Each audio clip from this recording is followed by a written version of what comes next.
Sarah Chen stood at the entrance of the grand ballroom at the Marriott, her heart hammering against her ribs as she smoothed down the navy blue dress she'd found at TJ Maxx 3 weeks ago.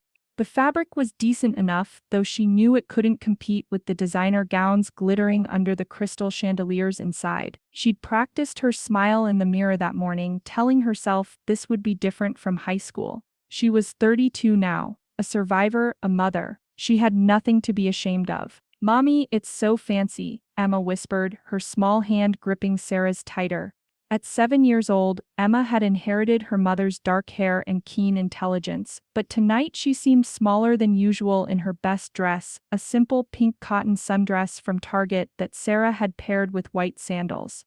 "It is fancy, sweetheart," Sarah agreed, bending down to adjust Emma's flower-shaped hair clip. "Remember what we talked about? Just stay close to mommy, and if you get bored, you have your coloring book in my purse." The babysitter had canceled at the last minute, and Sarah couldn't afford another one on such short notice. The reunion ticket alone had cost her 2 weeks of groceries, money she'd saved dollar by dollar from her night shifts cleaning the pediatric ward at St. Mary's Hospital. She'd told herself it would be worth it, a chance to reconnect, to show everyone she'd made something of herself despite everything. The first sign that her hopes were misplaced came immediately. As they walked through the registration area, Sarah heard the unmistakable voice of Madison Porter, now Madison Hartwell, according to her gleaming name tag. "Oh my God, is that Sarah Chen?" Madison's voice carried that same saccharine tone from high school, the one that always preceded something cruel. "I heard she might come, but I wasn't sure she could afford it."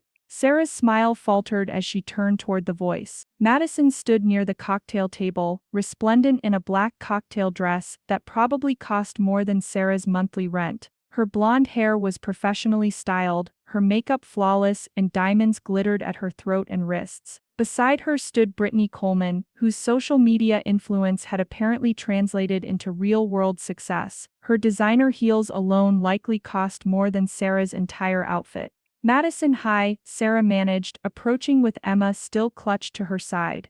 "You look amazing." Madison's eyes swept over Sarah's appearance with the efficiency of a barcode scanner, cataloging every discount store detail. "Thank you, sweetie, you look exactly the same."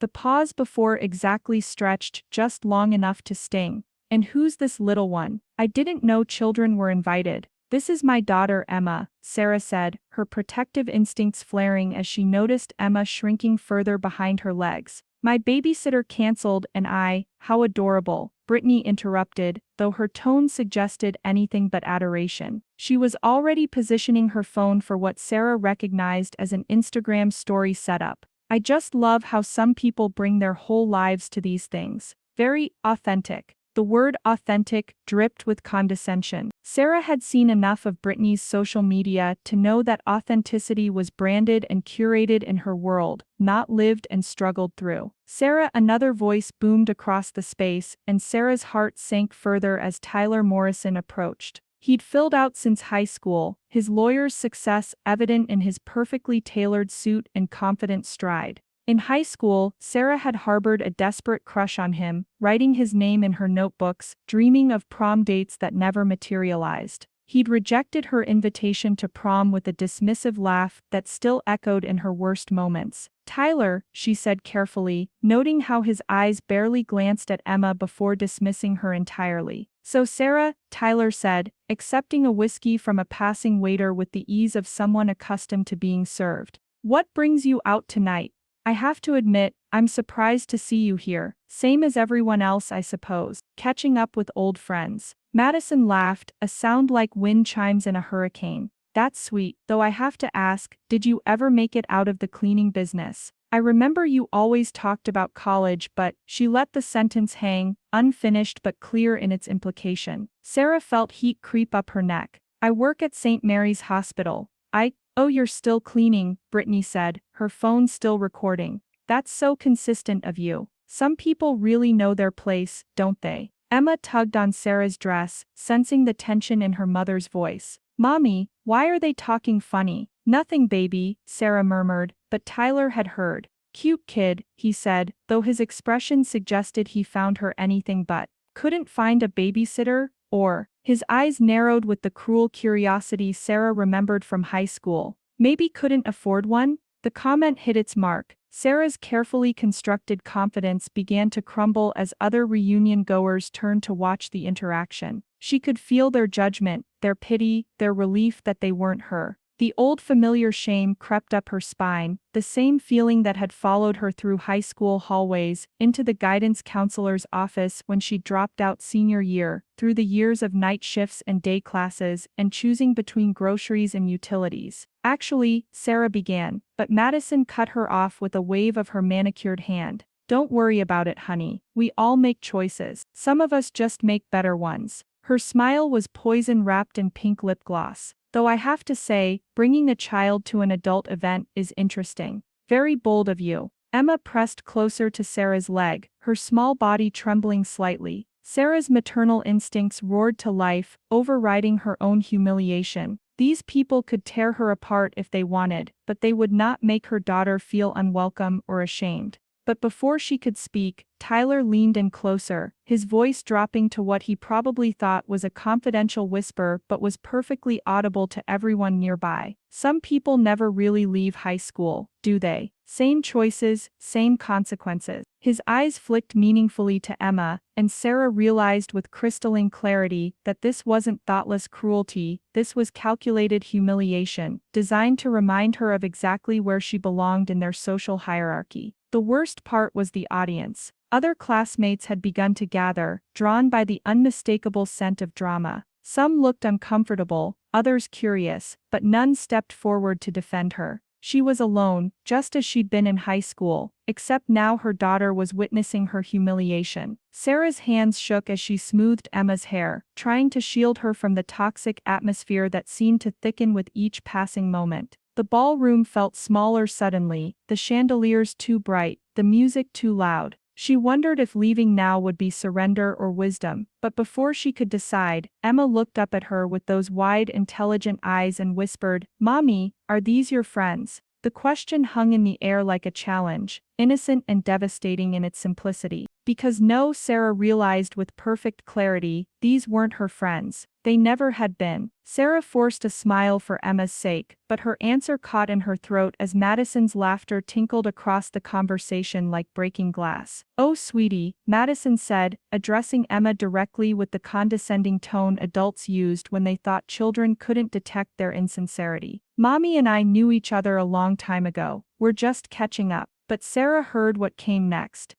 What Madison thought was whispered quietly enough to escape notice. As Madison turned slightly toward Brittany and Tyler, her voice dropped to what she assumed was a confidential murmur. "Honestly, some people never learn. She was always destined for this kind of life. Remember when she got pregnant senior year? I mean, we all saw it coming. Girls like Sarah," Madison shrugged, the gesture somehow more cutting than her words. "They make their choices and then spend the rest of their lives living with the consequences." The words hit Sarah like a physical blow, not just because of their cruelty, but because of their calculated nature. Madison hadn't forgotten or misremembered, she was deliberately distorting the truth. Sarah had never been pregnant in high school. She dropped out to work 3 jobs to help support her family when her father lost his job, sacrificing her own education for her younger sibling's stability. But Madison was rewriting history to fit her narrative of Sarah's inevitable failure. Brittany nodded sagely, her phone now discreetly positioned to capture what would undoubtedly become content for her followers. "I always wondered what happened to her. I mean, some people peak in high school, and others," she gestured vaguely at Sarah. "Well, you can see for yourself." The betrayal deepened as Sarah realized this wasn't spontaneous cruelty, it was premeditated. They had discussed her before tonight, had crafted this narrative of her failure and their success. She was entertainment for them, a cautionary tale to make themselves feel better about their own lives. Tyler stepped closer, and Sarah caught the smell of expensive cologne mixed with whiskey. His proximity felt threatening, deliberate. "You know, Sarah," he said, his voice carrying clearly now, drawing more attention from nearby classmates. "I have to ask, are you still living in that trailer park off Route 9? I remember hearing something about that." His smile was sharp as a blade. "And Emma's father, is he still in the picture, or did he take off when things got tough?" The questions were designed to humiliate, each one hitting a pressure point he'd carefully identified. The trailer park reference was particularly vicious. Sarah had never lived in a trailer park, but the implication was clear. He was painting her as everything their high school social hierarchy had deemed unworthy. But it was the question about Emma's father that revealed the true depth of their malice. Tyler knew nothing about Sarah's situation, about the man she'd escaped, about the strength it had taken to leave and build a life for herself and Emma. He was fishing, using her daughter as bait to extract painful details for public consumption. Sarah felt the familiar walls closing in, the same suffocating sensation she'd experienced in high school when the popular kids decided she was their target. But this time was different. This time, Emma was watching. Her daughter's confused expression, the way she pressed closer to Sarah's legs, the hurt in her young eyes, as she witnessed her mother being torn down by people who claimed to know her. That's when Sarah understood this wasn't about reconnecting or catching up. This was about power, about reasserting the same social hierarchies that had defined their teenage years. They needed her to fail, needed her to be small and broken, because her strength threatened their carefully constructed narratives about success and worth. The room seemed to pulse around her, conversations pausing as more people turned to watch the spectacle. Some faces showed discomfort, others curiosity, but none showed the courage to intervene. She was drowning in the same social dynamics that had nearly destroyed her 15 years ago. But as Emma's small hand squeezed hers tighter, Sarah felt something shift inside her chest. A hardening, a crystallization of resolve. These people had underestimated her once, and they were doing it again. But Sarah wasn't 17 anymore, wasn't helpless or voiceless. She was a survivor, and survivors knew how to fight back. For a moment that felt like an eternity, the ballroom was suspended in shocked silence. Tyler's words hung in the air like toxic smoke, so vicious that even Madison looked uncomfortable. The cruelty had escalated beyond what anyone had expected, crossing lines that couldn't be uncrossed. Sarah felt the familiar heat of shame beginning to rise, the old programming from years of abuse telling her to shrink, to apologize, to disappear. But before she could speak, before she could retreat into the small, broken version of herself that Tyler was trying to resurrect, Emma stood up from her coloring table. At 7 years old, Emma Chen was small for her age, but she walked across that ballroom floor with the dignity of a queen. Her pink dress might have come from Target, her shoes might have been last season's clearance, but she carried herself with an innate grace that money couldn't buy and cruelty couldn't touch. She stopped directly in front of Tyler, tilting her head back to look up at him with those dark, intelligent eyes that missed nothing. The room held its collective breath. "Excuse me," Emma said, her voice clear and polite in the way Sarah had taught her to address adults. "I have some questions for you." Tyler looked down at her with barely concealed irritation. "Kid, the adults are talking. Maybe you should go back to your coloring book." "But I'm confused about something," Emma continued, completely undaunted. "My mommy works all night taking care of sick people in the hospital. She holds their hands when they're scared and cleans up when they can't clean up themselves. She reads to me every single day, even when she's so tired she can barely keep her eyes open. She makes my lunch every morning with little notes that make me smile, and she helps me with my homework even though she never got to finish school herself." The ballroom was utterly silent now. Every conversation had stopped, every phone had been lowered. All attention was focused on this small girl speaking with devastating clarity. "She saved money for months just to come here tonight because she wanted to see her old friends," Emma continued, her voice never wavering. "She bought this dress just for tonight and she practiced her smile in the mirror this morning because she was nervous." She paused, studying Tyler's face with scientific curiosity. "So I'm wondering, what do you do that's so important? What do you do that helps people?" Tyler's mouth opened and closed like a fish out of water. "I'm a lawyer," he finally managed. "I handle corporate acquisitions." "Oh," Emma said thoughtfully. "So you help people buy things from other people? That's nice, I guess, but my mommy helps people when they're sick and scared. That seems more important to me." She tilted her head. "Don't you think so?" The question was asked with such innocent sincerity that it landed like a missile. Around the room people began to nod slightly. Dr. Foster smiled openly. Even some of Tyler's former supporters looked uncomfortable. But Emma wasn't finished. She'd inherited her mother's intelligence and her own special brand of 7-year-old directness that could cut through adult pretense like a laser. Also, she continued, still studying Tyler with that unnerving focus children possessed, "You smell like the man who used to yell at my mommy before she made him go away. And you're being mean to her just like he did." Her voice remained perfectly calm, perfectly matter of fact. "My mommy is stronger than mean people like you though." She proved that when she left him. A collective intake of breath rippled through the room. Emma had just compared Tyler to an abusive ex-boyfriend, and the comparison was devastatingly accurate. His behavior tonight, the calculated cruelty, the public humiliation, the attempt to break Sarah down in front of an audience, mirrored textbook emotional abuse. Tyler's face went purple. I'm not done," Emma said firmly, her voice taking on an edge that was pure Sarah Chen, polite but immovable. She turned toward Madison, who had gone pale. "And you," Emma said, studying Madison with the same clinical interest. "You keep looking at your phone like you want to be anywhere but here with your husband. My mommy says when people are mean to others, it's usually because they're not happy with themselves." She paused thoughtfully. "Are you not happy with yourself? Is that why you're being mean to my mommy?" Madison's phone slipped from her nerveless fingers, clattering on the marble floor. The observation was so accurate, so precisely targeted, that it felt like watching a surgeon at work. "And my mommy never had a baby in high school,"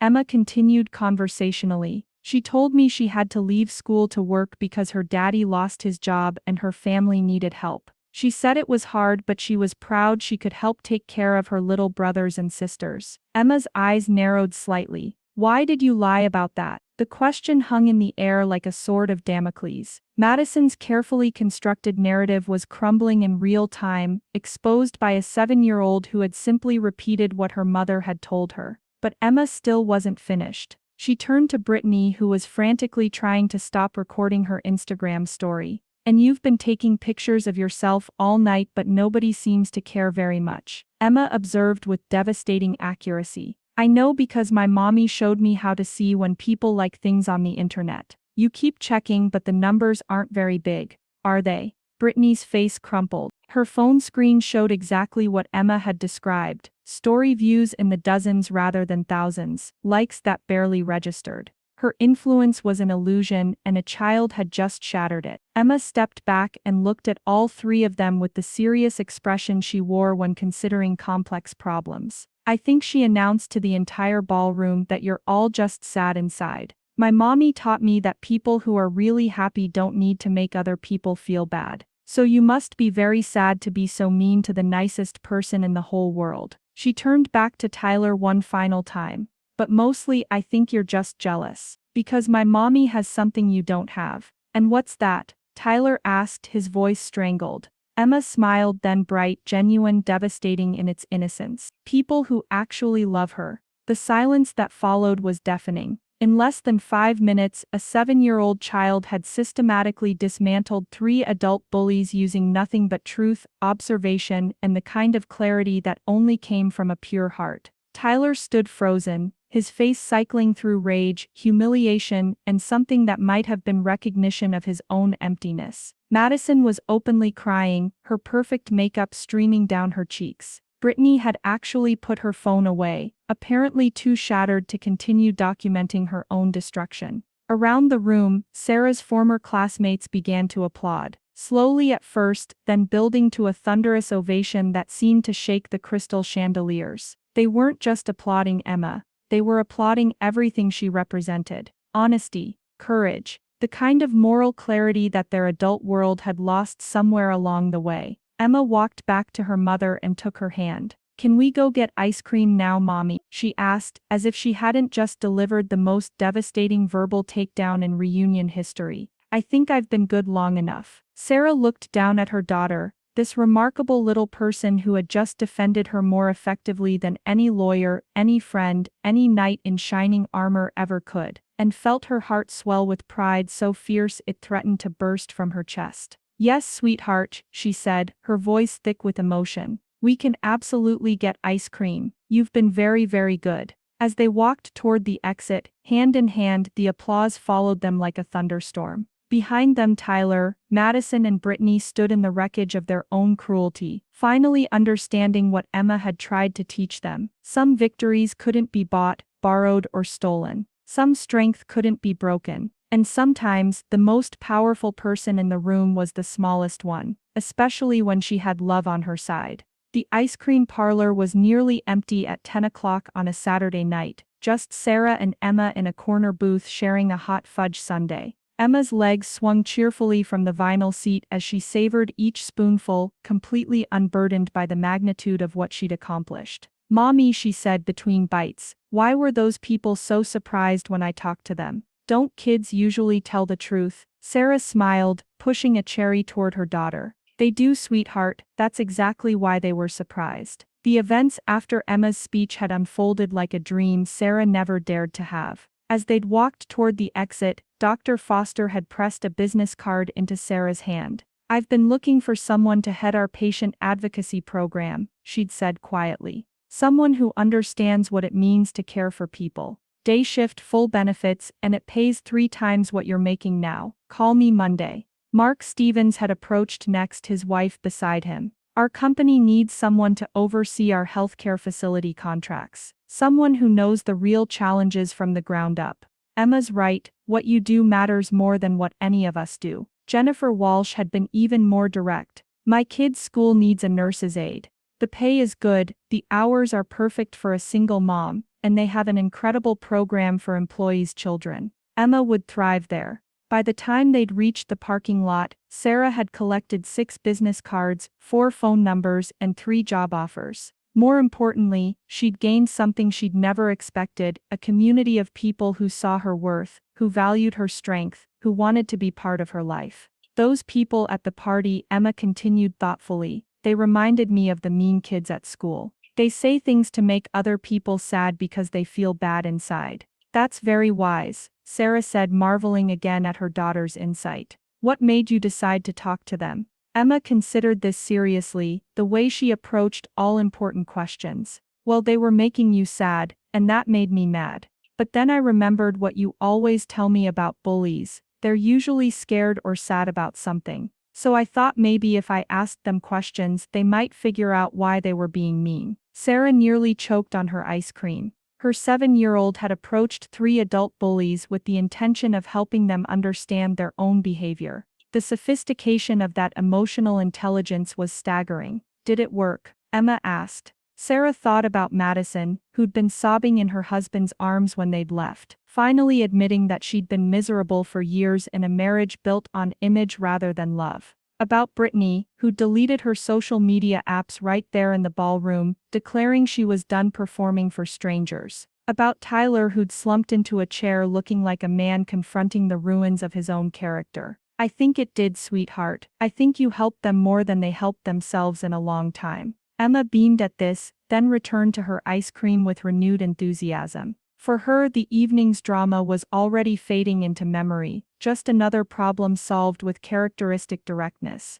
Sarah's phone buzzed with text messages, her new friends from the reunion checking on her, sharing contact information, making plans. Lisa Martinez wanted to set up a playdate for Emma with her twins. Dr. Foster had already sent preliminary information about the patient advocacy position. Mark's wife had forwarded details about a weekend hiking group for single parents. Most surprisingly, there was a message from someone she barely remembered from high school, quiet David Kim, who'd apparently become a successful children's book author. "I was there tonight," his text read. Emma's speech was incredible. "I'd love to write a story inspired by it, if you'd be okay with that. Something about the power of truth and kindness. I think kids need more heroes like Emma." Sarah showed the message to Emma, who giggled with delight. "Could I be in a real book?" "If you want to be," Sarah said. "You're already the hero of your own story." As they finished their sundae, Sarah reflected on the evening's transformation. She'd arrived hoping to prove she belonged in their world, but she'd learned something far more valuable. She'd already built a better world. One where love mattered more than status, where character trumped credentials, where a 7-year-old's wisdom could silence a room full of adults. The reunion had ended exactly as it should have, not with Sarah proving she could fit into their shallow definition of success, but with them recognizing the depth of what she'd actually accomplished. She'd raised a daughter who saw through pretense to truth, who chose kindness over cruelty, who wielded honesty like a superpower. 3 weeks later, Sarah started her new job as patient advocacy director at St. Mary's Children's Hospital. Emma enrolled in the employee child care program, where she quickly became known for her thoughtful questions and her habit of comforting other children who were upset. Madison filed for divorce the following month, citing irreconcilable differences, but privately admitting to friends that a 7-year-old had made her realize she'd been living a lie. Brittany enrolled in a social work program, inspired by Emma's example of using words to help rather than harm.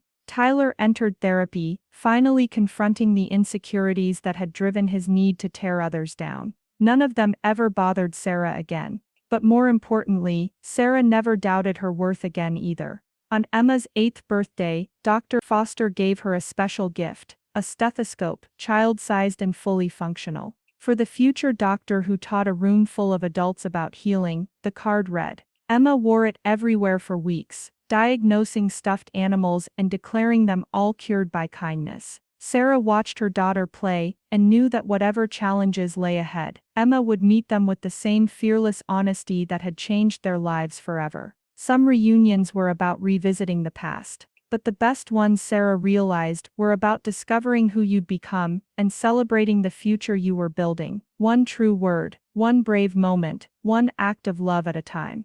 The little girl who'd silenced a room with her truth had done more than defend her mother. She'd shown everyone present what real strength looked like, and in doing so, had changed not just her own story, but the stories of everyone who witnessed it. In the end, that was the greatest revenge of all, living so well, loving so purely, and raising a child so remarkable that your very existence became an inspiration to others. The bullies had tried to diminish Sarah's light, but Emma had shown the world it was bright enough to illuminate even the darkest corners of human cruelty. And that light would never be extinguished again. Instead of the retreat everyone expected, Sarah straightened her shoulders and smiled, not the nervous, apologetic smile she'd worn since arriving, but something sharper, more confident. Actually, Tyler, I own my home now, she said clearly, her voice carrying across the suddenly quiet space. It's not much, but it's ours. And Emma's father isn't in the picture because I chose to leave when I realized some men never grow beyond their high school selves. Her eyes met his directly. I'm sure you understand. The subtle dig landed. Tyler's confident smirk faltered for just a moment, enough for Sarah to see she'd drawn blood. More importantly, she'd reminded herself of something crucial. She wasn't the same person they remembered. 7 years of single motherhood, of working nights while taking online classes, of scraping together a life from nothing. It had forged her into someone stronger than they could imagine. Come on, Emma, Sarah said, taking her daughter's hand.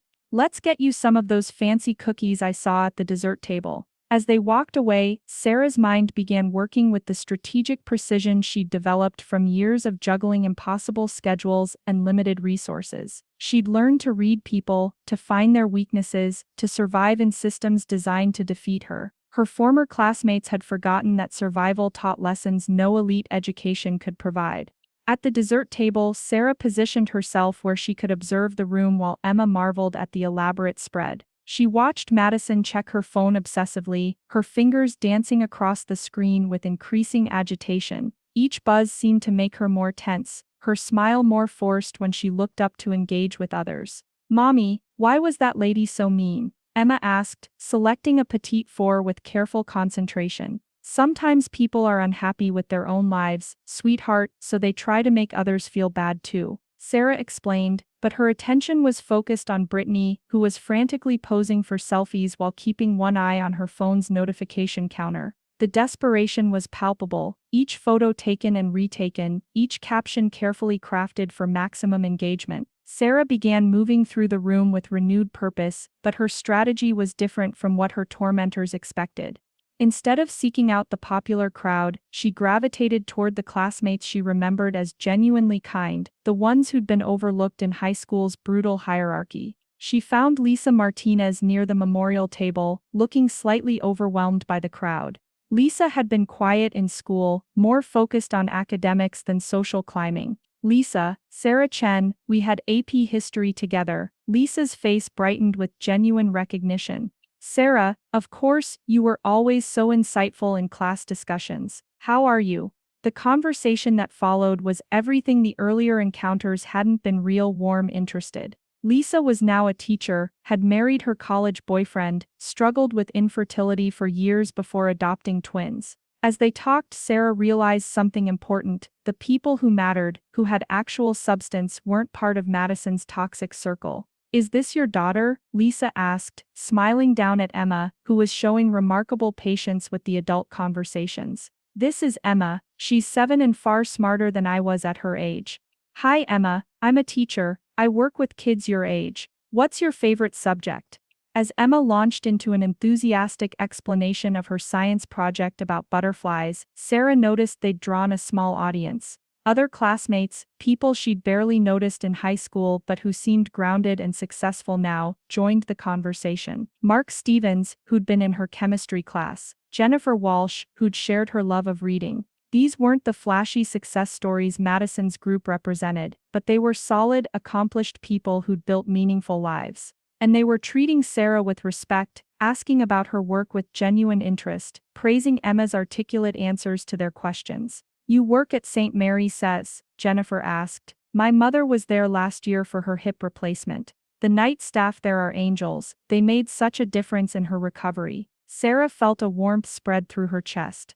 I love what I do, it's not glamorous, but it matters. Of course it matters, Mark said firmly. Healthcare workers are essential, and raising a child like Emma while working nights, that takes incredible strength. From across the room, Sarah caught Madison's eye. For the first time that evening, Madison looked uncertain. Her perfect smile wavered as she watched Sarah surrounded by engaged, respectful conversation, while her own group seemed to be fragmenting. Brittany was still obsessing over her phone, and Tyler had cornered someone else, apparently launching into what looked like a tedious monologue about his legal victories. Sarah excused herself and her new friends to get Emma some juice. As they walked to the bar, Emma tugged on her dress. Mommy, these people are much nicer than those other ones. They are, aren't they? Sarah agreed, realizing her daughter had instinctively grasped what had taken Sarah 20 minutes to figure out. The real winners from their high school class weren't the ones desperate to prove their superiority, they were the ones who'd grown into genuine accomplished adults. Sarah's confidence grew with each positive interaction. She wasn't just surviving this reunion, she was beginning to thrive. And with that realization came a darker understanding. Madison, Brittany, and Tyler had revealed their weaknesses in their very attacks on her. Madison's phone obsession, Brittany's desperate need for validation, Tyler's cruel compensation for his own insecurities. They'd handed her the keys to their vulnerabilities. The question was, what was she going to do with that knowledge? The answer came sooner than Sarah expected. As her confidence grew and her circle of genuine connections expanded, Madison's group became increasingly agitated. What had started as casual cruelty was morphing into something more desperate. Sarah was deep in conversation with Dr. Amanda Foster, a classmate who'd become a pediatrician, and was fascinated by Sarah's insights into hospital operations, when Madison's voice cut across the ballroom like a fire alarm. Well, isn't this cozy? Madison announced, approaching with Brittany in tow. Both women looked slightly unsteady. The open bar had been flowing freely, and their earlier confidence seemed to be dissolving into liquid courage. Sarah's really working the room tonight. Very strategic. The word dripped with implication. Dr. Foster raised an eyebrow, but said nothing, clearly uncomfortable with the sudden tension. I'm just catching up with old friends, Sarah said evenly, but she could feel the shift in atmosphere. Other conversations were pausing, heads turning toward the brewing confrontation. Friends, Brittany repeated, her phone still clutched in her manicured hand. Is that what we're calling it? She'd been posting increasingly frantic stories throughout the evening, each one more desperate for engagement than the last. Sarah had noticed the relatively low response rates, the comments that seemed more obligatory than enthusiastic. Madison stepped closer, her designer perfume mixing unpleasantly with the sharp scent of too much wine. Some people just don't know their place, do they? They think because they put on a nice dress and crash an adult party, they can suddenly play in the big leagues. Madison, Dr. Foster said sharply, that's completely inappropriate. But Madison was beyond caring about appropriateness. The evening hadn't gone according to her script.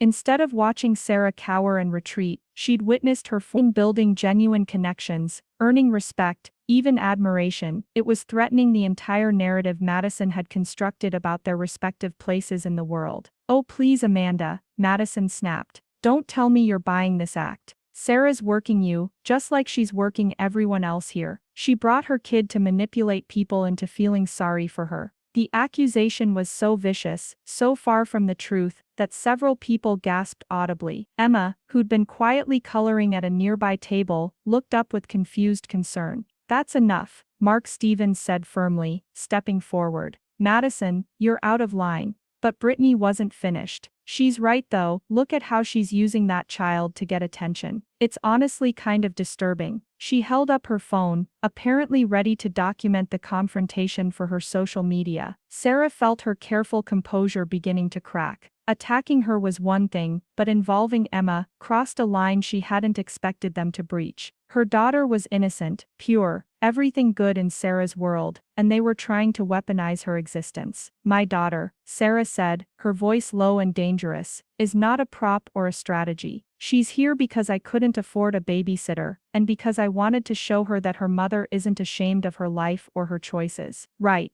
Madison laughed bitterly. Because dragging a 7-year-old to a reunion where she clearly doesn't belong is such good parenting. God, Sarah, some things never change. You still make the same selfish, thoughtless decisions you always did. The room had gone quiet now, conversations stopping entirely as the confrontation escalated. Sarah was vaguely aware of her new allies. Dr. Foster, Mark, Jennifer, Lisa, forming a loose circle of support around her, but her focus was entirely on the venom spilling from Madison's lips. Tyler chose that moment to rejoin the fray, swaggering over with the confidence of someone who'd never faced real consequences for his cruelty. What's all the excitement about? He asked, but his smile suggested he knew exactly what was happening. Having trouble fitting in, Sarah, some people just can't adapt to different social environments. He'd been watching Sarah realize, waiting for this moment when she was most vulnerable, when her daughter was being used as ammunition against her.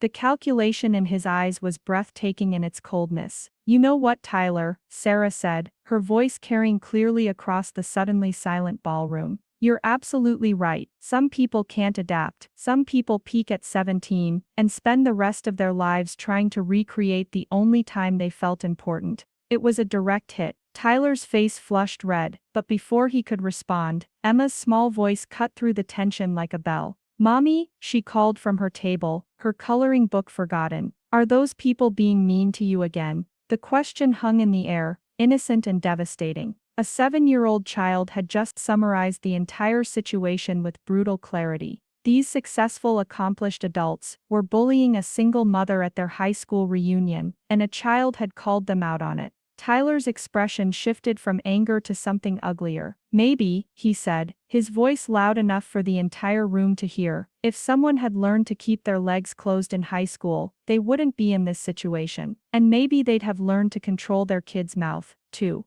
The gasps around the room were audible. Even Brittany looked shocked at the viciousness of the attack. But Tyler wasn't done. Face it, Sarah, you're exactly where you belong. Cleaning up other people's messes, raising a kid who doesn't know when to shut up, pretending you're something you're not. Some of us grew up. You just got older. The words hit like physical blows, each one designed to destroy. But as Sarah stood there, surrounded by the shocked silence of her classmates, she realized something profound. Tyler had just revealed everything ugly about himself in front of dozens of witnesses. His mask had finally slipped completely. And Emma, sweet, innocent Emma, was watching it all with those wide, intelligent eyes that saw everything adults tried to hide. Sarah's hands trembled, but not with shame anymore. With rage, with protective fury, with the absolute certainty that these people had finally gone too far. The reckoning was about to begin.